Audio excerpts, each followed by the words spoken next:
Oke, untuk owning experience seperti biasa yang kita bahas itu adalah apa aja sih eksterior, interior yang udah kita rubah, dan apa aja pengalamannya pakai mobil ini, kelebihan kekurangannya, dan berapa besar sih biaya perawatannya, dan juga untuk biaya pajaknya. Pokoknya kita bakal ulas tuntas, dan istimewanya di owning experience kali ini kita bakal juga bahas untuk tes konsumsi BBM-nya ya, untuk mobil R3 GX ini.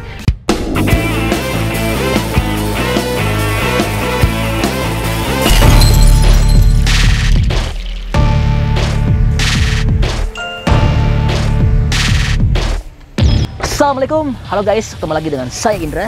Kali ini kita akan kembali masuk ke dalam segmen otomotif. Apa yang mau kita bahas sekarang, sesuai dengan janji kemarin, kita bakal bahas untuk owning experience. Untuk review mobilnya kan kita kemarin udah bikinin ya videonya. Dan buat teman-teman yang belum nonton, lihat aja linknya di atas ini, dan thumbnailnya kayak gini ya. Oke, untuk owning experience seperti biasa yang kita bahas itu adalah apa aja sih eksterior, interior yang udah kita rubah, dan apa aja pengalamannya pakai mobil ini, kelebihan kekurangannya, dan berapa besar sih biaya perawatannya, dan juga untuk biaya pajaknya. Pokoknya kita bakal ulas tuntas, dan istimewanya di owning experience kali ini kita bakal juga bahas untuk tes konsumsi BBM-nya ya, untuk mobil R3 GX ini. Jadi buat teman-teman yang mau beli mobil R3 ini, pas banget untuk nonton dulu video saya ini ya, jangan di skip karena nanti khawatir ada informasi yang terlewat ya.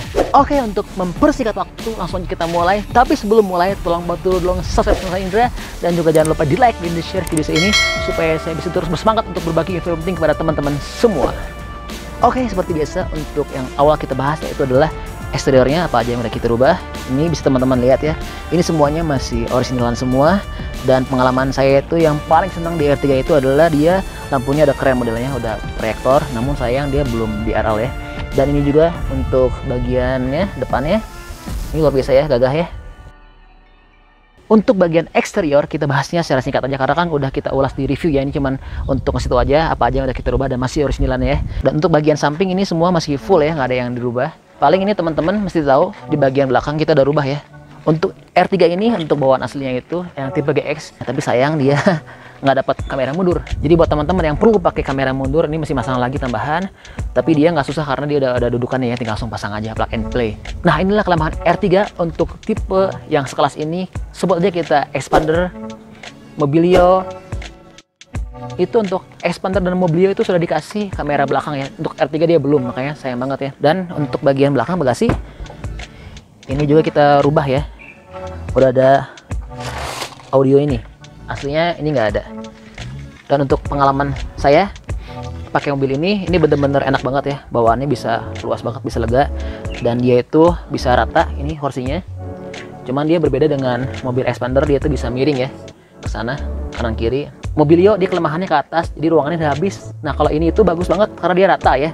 Dan yang kelebihan lainnya dia ada ruangan tambahan di sini, jadi kita bisa rapih naruh barang-barang tanpa ada terganggu sedikit pun. Untuk ruangan di bawah sini ini luar biasa besar ya, jadi teman-teman bisa leluasa kalau misalkan naruh koper-koper kecil bisa rapih ditaruh di dalam sini.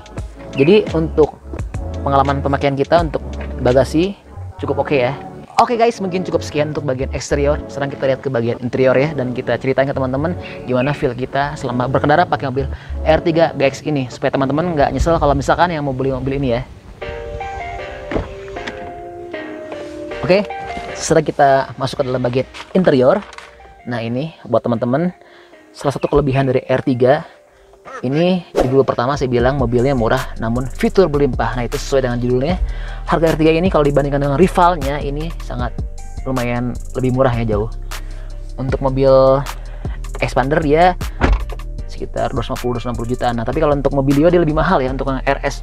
Kalau untuk di Bandung itu mobil RS sekitar 270 jutaan, tapi kalau untuk Jakarta 260 jutaan ya. Sedangkan ini kita bisa dapetin dengan harga 210 jutaan aja, tapi fiturnya udah luar biasa berlimpah, dan juga interiornya cukup keren ya. Di sini teman-teman bisa lihat udah ada wood panelnya, dan juga ada TV yang layarnya cukup besar ya, ada 12 inci, dan juga tentunya dia udah ada start-stop engine. Ini sekarang kita nyalain mobilnya ya. Jadi ini bener-bener satu tier ya, satu kelas dengan mobil. Namun dia dari segi harga lebih murah, tapi segi fitur oke, nggak kalah, bahkan bisa dibilang dia untuk fiturnya bisa oke, keren ya. Dan juga untuk owning experience untuk di depan ini cukup nyaman, enak ya. dia bisa pas untuk dudukannya kita ini, dan kita bisa untuk rebahan seperti ini, dan juga bisa untuk maju mundur, dan bisa dinaikin seperti ini. Cuma dia sistemnya gini ya, kayak pompa gini. Kalau turunnya sama juga, jadi bukan sistemnya angkat kayak gitu. Dan ini semuanya masih manual, nggak ada yang elektrik. Dan juga kalau misalkan teman-teman yang lagi kurang pas untuk dudukan setirnya, bisa diatur untuk tiltnya. Namun sayang dia belum teleskopik. Nah, jadi untuk pengalaman saya untuk berkendara di R3 ini cukup memuaskan, cukup oke. Untuk tampilan fiturnya keren, untuk bagian head unitnya, dan juga untuk AC-nya dia sudah auto, udah cukup keren. Namun sayangnya modelnya ini agak sedikit kurang gagah ya, nggak sesuai dengan yang tampangnya yang garang. Ini teman-teman bisa lihat di sini bagian AC agak lucu kan, imut-imut ya. Harusnya menurut saya ini mobil R3 bisa menyesuaikan tampang AC-nya lebih sedikit garang ya, jangan lucu kayak gini. Nah, ini adalah salah satu kelemahan dari R3 ya. Dia di sini belum ada armrest, sehingga kalau kita nyetir jarak jauh agak kurang bisa untuk relax ya. Sedangkan untuk rivalnya Expander dia udah ada armrest, dan juga Avanza udah ada armrest ya, meskipun nggak terlalu besar sih armrestnya, nggak seperti Fortuner, tapi seenggaknya udah menyediakan armrest yang bisa kita buat nyantai. Karena kalau buat teman-teman yang sering berpergian jarak jauh itu sangat membutuhkan di sini untuk bisa nyantai. Tapi di sini udah pas sih dudukannya ya. Dan juga dia enaknya udah retractable untuk spionnya, dan semuanya ini udah elektrik ya, namun belum auto. Yang auto baru bagian drivernya aja. Oke guys, langsung kita lanjut bagian belakang ya. Sebelum lanjut, saya mau bilang dulu untuk segi safety dari R3 ini udah cukup baik ya, karena di sebelah kiri dan juga sebelah driver udah dilengkapi dengan airbag, sama juga sih dengan rivalnya seperti itu ya. Oke. Dan satu lagi kelemahan dari R3 GX ini, dia kalah sama rivalnya Mobilio, karena di Mobilio udah ada FSC, sedangkan di sini belum ada FSC. Baru hanya ada sensor parkir aja ya, seperti ini.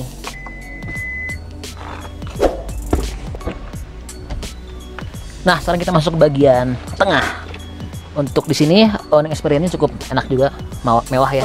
Di bagian tengah ini nyaman dan juga lega banget. Ini pengalaman saya pakai di sini, dan kita bisa santai di sini. Nah, tapi ini ada kelebihan yang ngalahin Mobilio apa? Dia punya armrest. Untuk bagian depan boleh dia kalah karena ada beberapa fitur yang nggak ada ya di mobil rivalnya. Tapi untuk di bagian belakang biar R3 unggul dong. Untuk di bagian armrestnya dia bisa nyantai kayak gini ya. Ini buat teman-teman yang mau bawa kopi, bisa sambil nyantai kopi dan juga bisa sambil nonton TV situ ya. Nah, kalau pengen lebih oke, teman-teman ganti aja pasang TV ini ya. Tapi kelemahannya apa coba? Ini tuh si headrestnya segede bogem guys. Jadi teman-teman kalau misalkan mau lihat depan, kehalangan tuh depannya. Nah, makanya buat teman-teman kalau pengen lebih nyaman daripada mandangin bogem ini, lebih baik si bogem ini diganti sama TV ya. Jadi bisa lebih terhibur kalau misalkan perjalanan jauh kita bisa nonton TV. Dan juga di sini nyaman ya, udah double blower. Nah, AC-nya juga cukup dingin, nyaman juga. Dan kita bisa lihat pegangan sini nyaman ya. Dan ini tuh lega banget tuh kalau teman-teman lihat ya. Bisa selonjoran seperti ini, nyaman banget. Dan juga kelebihan lainnya apa? Di sini dia itu ada power outlet. Jadi yang buat ngecas nggak usah repot-repot ke depan, panjang-panjang ribet-ribet, bisa di sini aja, nggak usah rebutan. Dan seperti biasa di sini udah ada cup holder yang cukup lumayan banyak, besar ya. Udah paling segitu aja untuk bagian jok tengah. Jok belakang mungkin kita nggak usah coba ini karena udah dilihat di video ya untuk review mobil ini ya. Karena sekarang kita fokus aja ke owning experience bagian tengah, depan, dan juga kita sekarang mau coba untuk test drive-nya ya. Makanya teman-teman terus pantengin. Oke guys, sebelum kita test drive dan juga kita coba tes konsumsi BBM-nya, teman-teman bakal saya infoin untuk berapa besar sih pajak dari mobil R3 GX ini. Jadi supaya yang mau beli nanti nggak kaget ya bayar pajak berapa. Nah, ini untuk pajaknya untuk R3 GX nggak terlalu mahal ya, sama dengan Mobilio hampir sama, yaitu hanya sebesar 3,3 juta aja ya. Ini cukup murah untuk terhitung mobil baru tahun 2020. Jadi buat teman-teman yang mau beli mobil R3 jangan takut untuk bayar pajaknya. Nah, sekarang yang pasti teman-teman takutin apa? Untuk bensinnya nih, jangan-jangan boros lagi. Nah, makanya sekarang kita coba ya. Oke, seperti biasa nanti kita nolin dulu si average bensinnya, karena di R3 ini dia udah ada pengaturan untuk average bensinnya. Ini teman-teman bisa lihat. Nah, ini kita nolkan ya, sini kan ada jaraknya berapa, dan juga kita bisa lihat berapa average-nya. Kita nolkan. Oke, sekarang udah 0 untuk average bensinnya. Nanti kita muter-muter sambil coba test drive enak atau enggaknya, kita bakal infoin ke teman-teman. Dan juga nanti setelah beres test drive kita bakal infoin berapa sih rata-rata bensinnya, apakah benar dia bisa bersaing dengan rivalnya yang lain. Cukup irit juga. Oke, langsung kita jalan ya. Oke guys, sekarang kita udah jalan ya, kita udah rasain mobilnya ini bener-bener nyaman ya. karena ini memang karena selain baru ya emang kelasnya lumayan juga, dia yang low MPV ya. Nah ini dia kerasa sih untuk kedepan suaranya lumayan cukup baik ya, nggak terlalu kedenger juga, dia cukup sunyi juga. Nah ini kalau untuk kaki dia juga enak juga, empuk. Kalau misalkan dibandingin rivalnya untuk Expander, lebih keras Expander, tapi kalau sama Mobilio dia masih kalah ya, lebih empuk Honda, karena emang Honda itu dia jago main di kaki ya, empuk. Dan juga untuk setirnya dia pas ya, empuk juga, cuman agak sedikit nuki ke bawah. Kalau buat saya setelannya ya lebih bagus lagi kalau misalkan jangan terlalu ke bawah seperti ini.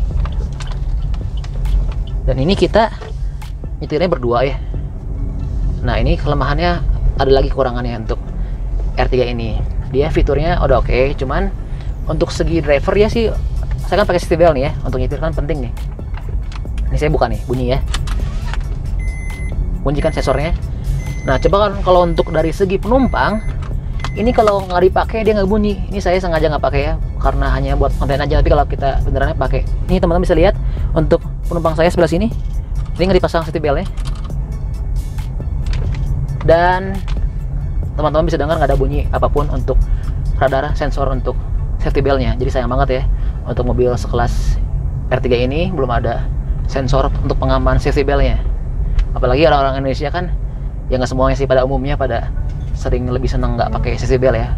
Oke guys, ini sekarang kita udah masuk ke dalam jalan raya ya, dan ini tempat yang kita coba untuk test drive sama percis dengan yang dipakai dengan test drive untuk mobil Mobilio dan juga Fortuner. Dan juga keadaannya ini nggak jauh berbeda. Untuk macetannya teman-teman bisa lihat, ini kita sempat berhenti dulu ya, dan juga untuk kelancarannya juga jauh beda untuk keramaian jalan rayanya. Nanti kita bisa lihat berapa sih konsumsi BBM-nya untuk mobil ini, apakah jauh nggak dengan rival-rivalnya, dan juga apakah layak dipertimbangkan nggak untuk keiritannya. Oke, kita lihat ya, ikutin. Kita coba dulu beberapa putaran. Di sini nanti kalau udah beres, kita ke teman-teman berapa hasilnya setelah dites ya. Nah ini teman-teman bisa lihat ya, kondisi jalannya tadi kan sempat berhenti dulu, tapi overall dia lancar ya, ramai. Jadi untuk kalian yang mau lihat segimana sih iritnya mobil ini, di sini bisa ada gambaran ya untuk kondisi seperti ini berapa average bensinnya. Dan kalau bicara masalah tenaga, mobil ini cukup oke. Dia halus ya, tapi tenaganya cukup lumayan baik. Selain bertenaga, mobil ini juga cukup nyaman ya untuk dikendarain, dan juga sangat pas dan layak kalau misalkan kita pakai untuk mobil family car. Oke guys, mungkin cukup sekian ya untuk uji bensinnya untuk R3 ini. Di sini teman-teman bisa lihat untuk average bensinnya berapa.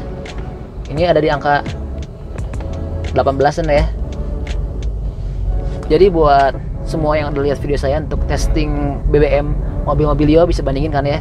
Dia ini dari segi konsumsi BBM cukup baik, karena untuk ukuran mobil dengan tingkat keramaian seperti ini bisa 118, ini cukup baik. Namun belum bisa mengalahkan rekor mobil Mobilio itu 120 ya. Jadi untuk segi keiritan ya udah cukup baik, namun masih kalah dengan Mobilio. Nah paling cukup sekian ya untuk owning experience mobil R3 ini. Udah kita bahas semuanya, dari mulai eksterior, interior, tes BBM, sampai juga pajak yang udah kita sebutin, dan juga apa kelebihan kurangannya dan gimana fiturnya. Mudah-mudahan udah semuanya terinformasikan ke teman-teman dengan lengkap dan sempurna. Nah buat teman-teman yang masih belum puas, masih penasaran, tanya aja di kolom komentar, kita insya Allah bakal jawabin ya. Oke, makasih banyak udah nonton video saya Indra. Terus pantengin video saya, channel saya. Nanti kita bakal update terus info-info, konten-konten menarik buat teman-teman semua, supaya bisa terus update dan juga bisa tahu terus untuk seputar info otomotif. Oke, see you, stay tune at my channel.